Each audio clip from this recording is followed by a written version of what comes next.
அனைவருக்கும் வணக்கம். நீங்கள் நம்ம சேனலுக்கு புதுசுன்னா பக்கத்தில் இருக்கிற பெல் பட்டன் அமைத்தி சப்ஸ்கிரைப் பண்ணிக்கோங்க. ஏப்பா, கேட்ட உடனே பணம் படக்குன்னு எடுத்து கொடுத்தியே, நினச்சி கூட பார்க்கலப்பா. அவசரம்னு சொன்னதுனால உடனடியாக கொடுத்தேன்.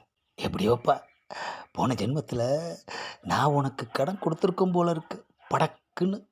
அதுதான் இந்த ஜென்மத்தில் நான் கேட்டதுமே நீ என்ன ஏதுன்னு விசாரிக்காம படக்குன்னு எடுத்து கொடுத்துருக்க. என்னது, போன ஜென்மத்தில் நீ எனக்கு கடன் கொடுத்தியா? ஆமாப்பா, அதனால தான் இந்த ஜென்மத்தில் கேட்ட உடனே நீ டக்குன்னு எடுத்து கொடுத்த. அப்பன்னா இது உனக்கு மறுஜென்மம், அப்படித்தானே? அப்படிதான்ப்பா நானும் நினைக்கிறேன். அப்போ எனக்கு, ஏப்பா, எனக்கு மறுஜென்மம்னா உனக்கும் மறுஜென்மம் தான். நான் நான் உனக்கு கடன் கொடுத்துருக்கேன், நீ அதை வாங்கியிருக்க. போன ஜென்மத்தில் கடன் கொடுத்தேன்னு சொல்றியே, எவ்வளோ கடன் கொடுத்தேன்னு ஞாபகம் இருக்கா? ஆஹா, வசமாக மடக்கிட்டான் ஐயா. அதெல்லாம் எனக்கு எப்படிப்பா ஞாபகம் இருக்கும்? அப்போது நீ எனக்கு கடன் கொடுத்தது மட்டும் உனக்கு ஞாபகம் இருக்குது, எவ்வளோ கொடுத்தோன்னு உனக்கு ஞாபகம் இல்லையா? நீ சொல்கிறத பார்த்தா இப்போ நான் கொடுத்த இந்த பணத்தை நீ அடுத்த ஜென்மத்தில் தான் கொடுப்ப போல இருக்கு. ஒரு வாரம் கழித்து கொடுத்துட்றேன். சரி, அது போகட்டும். போன ஜென்மத்தில் நீ எனக்கு எவ்வளோ கடன் கொடுத்தன்னு மட்டும் சொல்லு, நான் விட்டுறேன். ஆஹா, கொடுக்காத ஒருத்தன் கடன் கொடுத்தான், அதை வாங்கிட்டு வாயை மூடிட்டு போகாமல் தேவையில்லாமல் உளறி கொட்டி மாட்டிக்கிட்டேனே ஐயா. ம், ஏப்பா, எல்லாரும் உணர்ச்சி வசப்பட்டு சொல்லுவாங்கள்ல, போன ஜென்மத்தில் உனக்கு எனக்கு ஏதோ ஒரு பந்தம் போல் இருக்குது, அப்படி இப்படின்னு எவ்வளவோ பேர் சொல்லுவாங்கப்பா.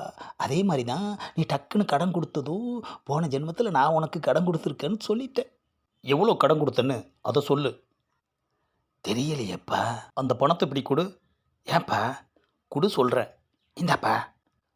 போன ஜென்மத்தில் நீ எனக்கு எவ்வளோ கடன் கொடுத்தேன்னு யோசித்து வந்து சொல்லு, அதுக்கப்புறமா இந்த பணத்தை உனக்கு நான் தர்றேன். போதுமா?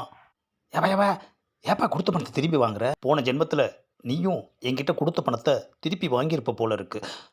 ஆஹா, நாம் சொன்னதை வச்சு நம்மளை மடக்கிறான் ஐயா. ஏப்பா, நான் ஒரு பேச்சுக்கு தாம்மா சொன்னேன்.